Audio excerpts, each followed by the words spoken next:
안녕하세요. 평양비둘기입니다. 여러분들의 어릴 적 꿈은 무엇이었나요? 저마다 다르겠지만 제 주변 지인들의 이야기를 들어보면 대부분 경찰, 요리사의 꿈을 가진 분들이 많이 있던 걸로 기억합니다. 그럼 오늘의 사연 같이 보실까요? 오늘의 사연은 북한에서 아나운서로 계셨던 민화 씨의 사연입니다. 그럼 사연 읽어드리겠습니다. 안녕하세요. 저는 북한에서 아나운서로 있었던 허민화라고 합니다. 제가 평양비둘기에 사연을 보낸 이유는 북한 권력에 가려진 추악한 진실을 말씀드리고자 사연을 보내게 되었습니다. 북한은 권력이 전부인 나라다 보니 아무리 비인간적이고 파렴치한 짓을 저질러도 전부 가려지기 마련입니다. 그게 설령 직급이 높고 지위가 뛰어나도 말이죠. 또 북한은 여성의 지위와 권력이 높아도 남자보다 못한 대우를 받을 때가 많았습니다. 똑같이 남자와 같은 대학을 나왔어도 여자는 대부분 집안일을 하는 경우가 많고 남자는 고위 간부로 일하거나 좋은 일자리를 구해 돈을 버는 경우가 많았습니다. 저 역시 어린 시절에는 여자가 그런 일을 당한다는 것을 이해하지 못했지만 제가 어른으로 성장해 직급 있는 일을 해보니 뼈저리게 느끼게 되었습니다. 북한에서 여자는 아무것도 아니라는 것을요. 저는 어린 시절 평양에서 자란 외동딸이었습니다. 아버지께서는 엘리트 코스를 나오신 보위부 고위 간부셨죠. 그 덕분에 다른 사람들보다 풍족하고 여유롭게 살 수가 있었습니다. 제가 북한에서 엄청난 부자는 아니었지만 보일러가 되어 따뜻한 물이 나오는 집에 삼시세끼 밥을 먹을 수 있는 환경에서 자랐었어요.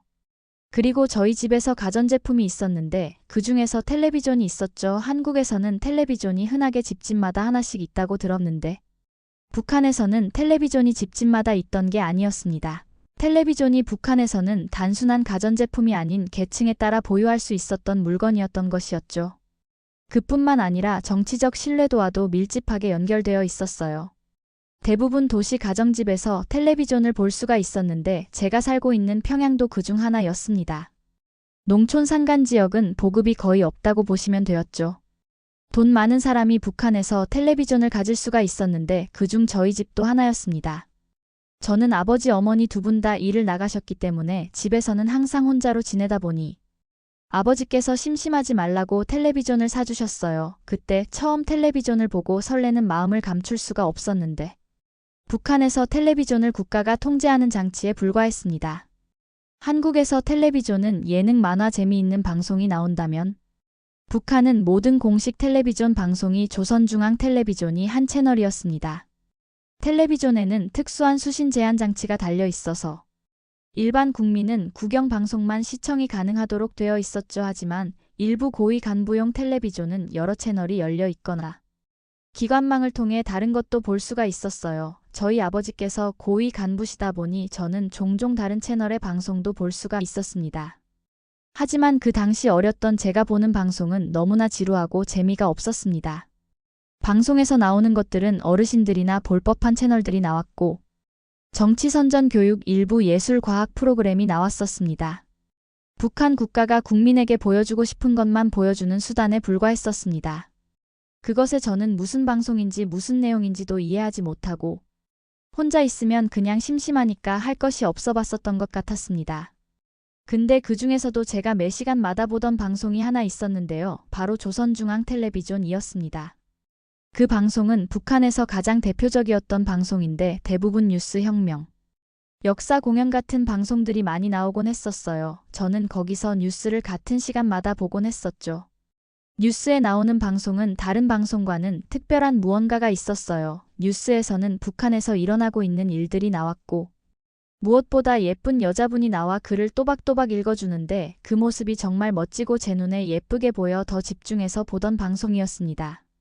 뉴스에 나오는 아나운서가 글을 읽는 모습을 보니 저도 자연스럽게 나는 아나운서가 돼야지라고 생각했었습니다. 그렇게 저는 아나운서라는 꿈이 생기고 나서부터 학교에서 써온 제 일기나 글을 어머니, 아버지 앞에서 읽기도 했었습니다. 뉴스에 나온 아나운서를 생각하면서 큰 목소리로 또박또박 말이죠. 그럴 때마다 어머니, 아버지는 너무 이쁘다면서 우리 집에서 아나운서 나오는 거 아닌가 몰라 하시면서 저를 칭찬해 주셨습니다. 그때마다 저는 항상 생각했습니다. 무조건 아나운서가 되기로 말이죠. 그리고 학교에서 저는 동무들 앞에서 글을 읽어줄 때나 발표를 할 때 아나운서를 따라 읽곤 했었어요. 그럴 때마다 동무들은 저에게 박수를 보내면서 귀에 잘 들어온다고 정말 아나운서 같다고 칭찬을 해줬었죠. 또 저는 학교에서 성적이 우수했고 행동을 올바르게 하고 다녀 학생 시절에는 소년단에 들어가곤 했었습니다. 동무들 앞에서 모범적인 학생과 성적이 우수한 학생만 들어가는 곳이 소년단이었어요. 저는 선생님의 말씀을 잘 들어 동무들에게 모범이 되는 대표 학생이었고 성적 또한 우수했어요. 그러다 보니 선생님의 지시에 잘 따르면서 소년단에 들어갔었죠. 소년단 회의에서도 제가 대표를 글을 낭독할 때면 회의에 같이 있었던 동무들도 깜짝 놀라곤 했었어요. 저는 그렇게 보고문을 낭독하거나 학교 행사에서도 대표 발언할 때 또렷하게 말하는 능력을 발휘하며 학교 대표 모범 학생으로 선발될 수 있었어요. 저는 어머니 아버지의 하나밖에 없는 외동딸이자 하나의 자랑이었죠. 모범적인 학교 생활을 마치고 저는 드디어 아나운서가 될 수 있었어요. 저의 아나운서 자리는 북한에서 단순한 직업이 아닌 명예롭고 정치적인 직업이었어요. 북한에서는 선전선동을 전달하는 국가대표 목소리로 여겨지게 되었죠. 그래서 김정은 또한 저희 방송을 보거나 실제로 김정은 앞에서 연설을 하는 날도 있었습니다. 북한의 아나운서는 외적인 것도 철저하게 관리를 했어야 했는데요. 기본적으로 외모, 말투, 정치 성향까지 철저하게 관리되어야 했습니다. 저희 아버지가 북한의 보위성 고위 간부다 보니 김정은에 대한 충성심이 높아 저는 아나운서인 방송계통으로 들어갈 수가 있었어요.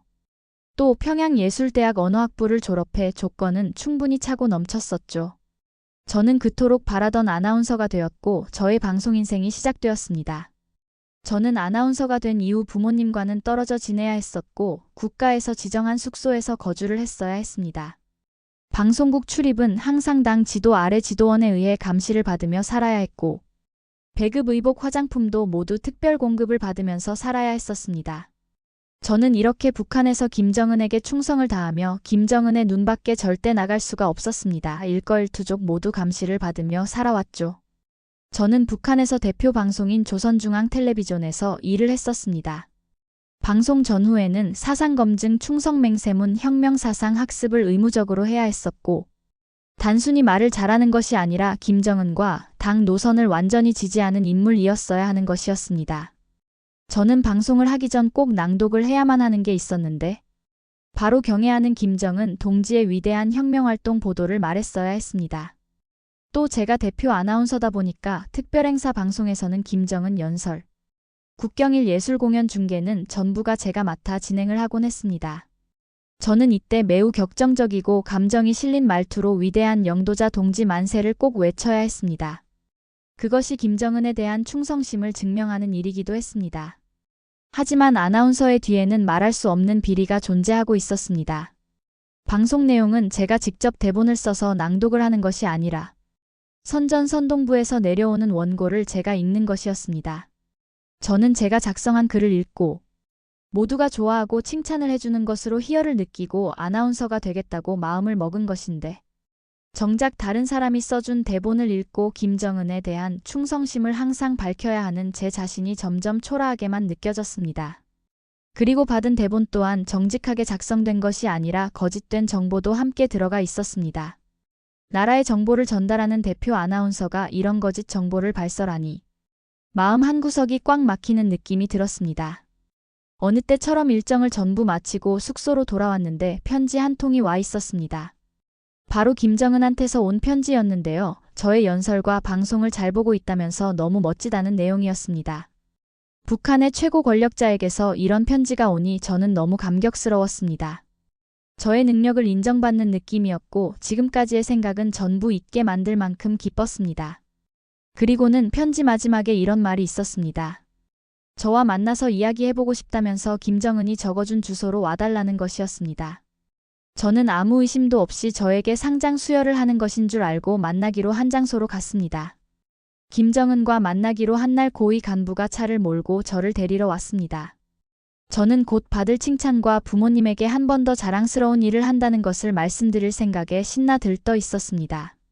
한참을 마을 깊숙한 곳으로 가더니 별장 같은 곳에 도착을 했습니다. 거기에는 김정은이 있었고 보아하니 김정은에 알려지지 않은 개인 별장처럼 보였습니다. 그렇게 저는 김정은의 개인 별장으로 들어갔고 김정은과 마주했습니다. 저는 곧 상장 수여를 하겠거니 했지만 김정은의 태도가 좀 이상했습니다. 뭔가 수상하고 음흉한 눈빛으로 저를 보는 것입니다. 저한테 방송할 때 입는 옷을 입고 오라고 했는데 김정은의 눈빛이 제 다리를 향하는 것이었습니다. 그때부터 무언가 이상함을 감지한 저는 김정은에게 거리를 두려 했습니다. 하지만 김정은은 본인 옆으로 와서 앉으라며 명령했습니다. 저는 어쩔 수 없이 김정은의 옆으로 갔습니다. 김정은은 제 다리에 손을 올리면서 물었습니다. 몸무게가 몇인지 관계 경험은 있는지 말이죠. 정말 수치스러운 질문을 하며 숨을 헐떡거리는데 그 모습이 너무 끔찍하고 무서웠습니다. 김정은은 살도 엄청나게 많아 땀을 엄청 흘리고 있었고 배 때문에 자켓 단추도 잠기지 않았습니다. 그렇게 저의 다리와 가슴을 만지고는 저는 숙소로 돌아올 수 있었습니다. 숙소로 돌아와 그 상황이 무섭고 수치스러워 저는 눈물을 흘릴 수밖에 없었습니다. 저는 나라의 자랑스러운 아나운서가 되고 싶었을 뿐이었는데 이런 짓을 당하니 이 나라가 너무 원망스러웠습니다. 김정은에게 그런 일을 겪고 며칠 뒤 이번엔 약속과 날짜를 잡는 것이 아닌 무작정 오라고 통보를 받았습니다. 그렇게 통보받은 날 저는 김정은에게 당하고 말았고 이걸 영광으로 여기라며 저에게 세뇌했습니다. 김정은은 저에게 그 짓을 하기 전 몇 가지 약들을 먹는 모습을 보았는데 아마 성인병과 질병 때문에 밤일에 좋은 약들을 챙겨 먹는 것처럼 보였습니다. 저는 김정은에게 그런 일을 당한 뒤 더 이상 살고 싶지 않아 스스로 목숨을 끝내려 했습니다. 목숨을 끝내려 하는 순간 머릿속으로 부모님 생각이 났고 눈물을 계속 흘리며 아무도 없는 밤에 숙소를 빠져나와 부모님의 집으로 갔습니다.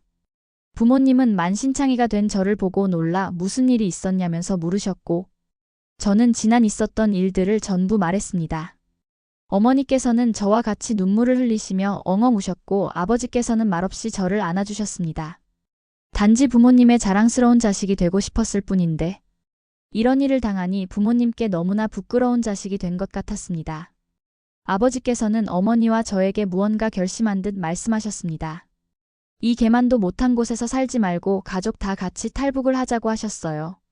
저와 어머니는 눈이 커지며 놀랐지만 끝내 알겠다고 했습니다.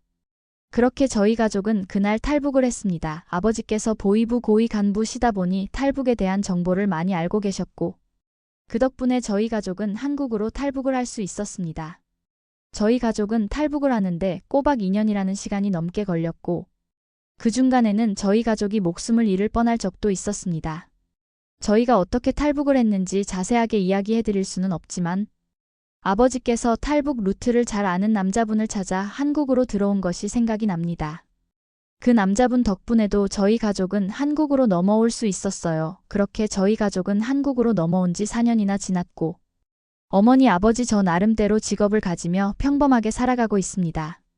한국에서 부모님과 셋이서 밖에서 밥을 먹을 때는 북한에서 넘어온 저희를 조금 신기하게 보시는 분들도 계시지만 한국 사람들께서는 저희가 식당에 가면 서비스라면서 음식 한 개를 공짜로 더 주시곤 하셨습니다. 그리고는 다음에 또 오라면서 인자한 미소를 지어주셨죠. 한국분이 정이 많다는 말이 정말 사실이었구나를 느꼈고 덕분에 저희 가족은 편하게 밥을 먹을 수 있었습니다. 밥을 다 먹고 난 뒤 늦은 저녁 어머니, 아버지와 산책길에서 길을 걷고 있으면 세상 모든 것을 다 가진 기분이었습니다. 북한에서의 숨막히는 삶을 살다 한국에서 공기를 마시니 정말 숨통이 튀었습니다. 한국이란 나라는 정말 민족을 우선으로 생각하는 정이 많은 나라인 것 같습니다. 지금도 저희 가족은 한국에서 소소한 일상을 항상 감사하게 생각하며 살아가고 있습니다. 저희 가족에게 좋은 추억을 남겨준 한국에 너무나 감사합니다. 그러니 저와 같은 생각을 하고 계신 분이 계신다면 절대 무너지지 말고 한 번 더 의지를 다잡고 살아가 보세요. 그러다 보면 작은 희망이 생기고 다시 한번 일어설 수 있는 날이 오게 될 테니까요. 민화 씨의 사연 잘 들었습니다. 지금은 한국에서 부모님과 같이 잘 지내신다니 너무 다행이에요. 민화 씨의 사연을 듣고 나니 힘든 일도 잘 극복할 수 있을 것 같습니다. 그럼 다음 사연으로 뵙도록 하겠습니다. 시청해주셔서 감사합니다.